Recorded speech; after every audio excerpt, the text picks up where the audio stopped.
Hello everybody, welcome back to the Sasho Does, and this is the lecture 6 of the series Force and Pressure for Class 8th. Let's begin it without any further delay. In this video, we will talk about non-contact force, which is electrostatic force. So let's begin. What is electrostatic force?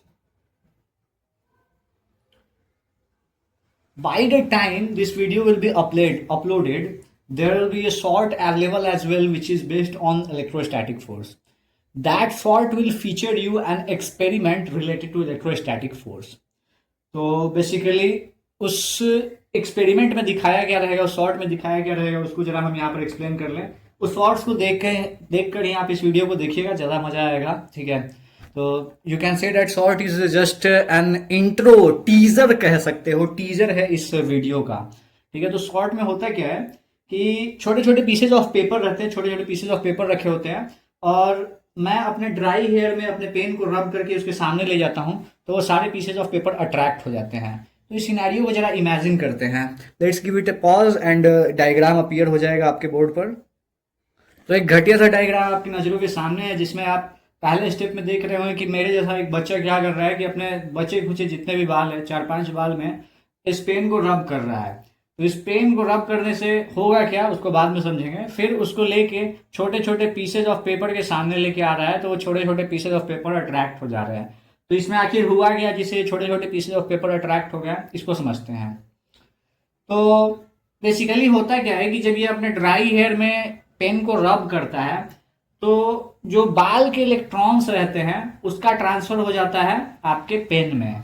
ठीक है, pen पहले आपका neutral था. Pen क्या था, पहले neutral था, यानी इसमें कोई चार्ज नहीं था. फिर जैसे ही क्या किया कि आपने इसे बाल ड्राई हेयर में रब किया, तो इसमें इलेक्ट्रॉन का ट्रांसफर हो जाता है. अब इलेक्ट्रॉन का ट्रांसफर होने से होता क्या है कि ये जो पेन है वो नेगेटिवली चार्ज हो जाता है. अब ये हो गया नेगेटिवली चार्ज, बट ये जो पीस ऑफ पेपर थे उसके साथ क्या हुआ कि इससे जाके ये चिपक गया. तो उसको समझते हैं जरा अच्छे से. तो उसका मैंने एग्जांपल बहुत बढ़िया दिया है आपके उस छोटे से शॉर्ट्स में, जिसमें मैंने बताया है कि एक नॉर्मल सा आदमी है, मिडिल क्लास आदमी है. ठीक है, उसको ठीक लगता है कि हाँ भाई सब कुछ संतुलित है, सब कुछ बैलेंस है, उसको न्यूट्रल लाइफ फील हो रहा है.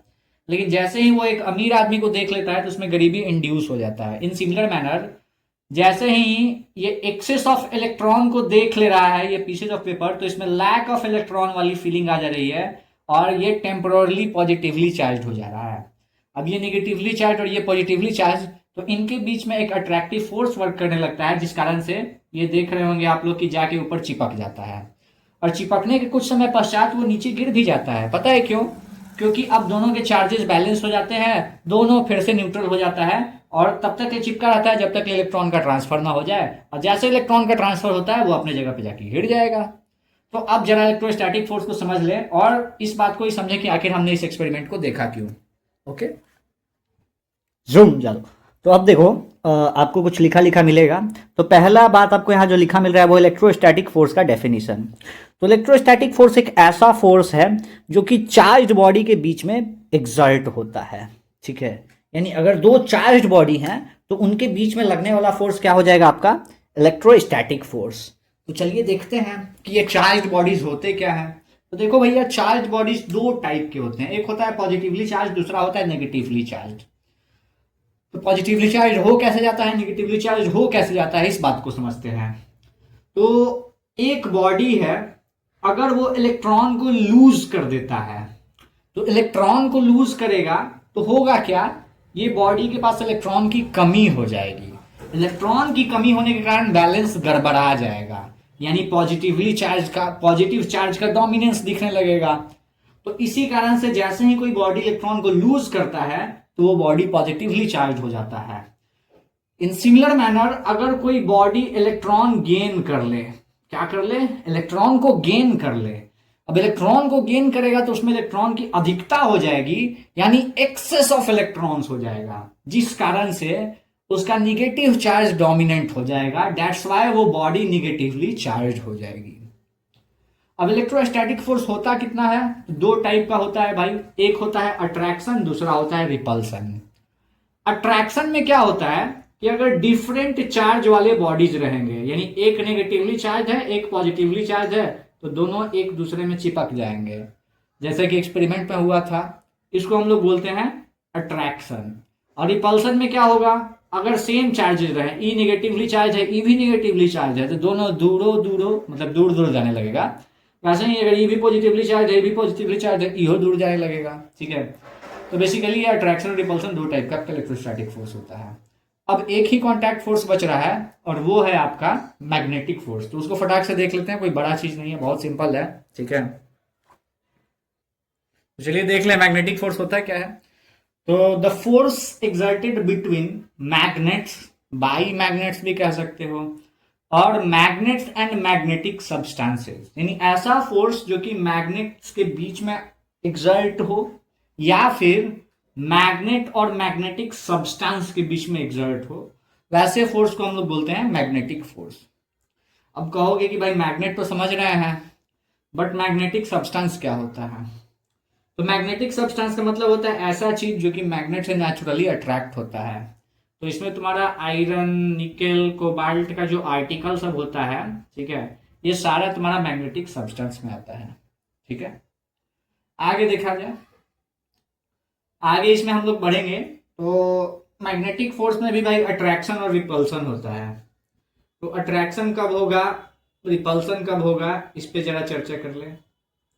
पहले अट्रैक्शन पे चर्चा कर लेते हैं, और इन दोनों चीज को समझने से पहले एक और चीज पे चर्चा कर लेते हैं, वो है पोल।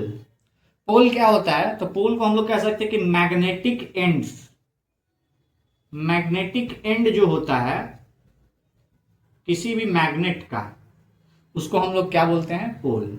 और पोल दो टाइप का होता है, एक तुम्हारा साउथ पोल होता है और दूसरा होता है नॉर्थ पोल।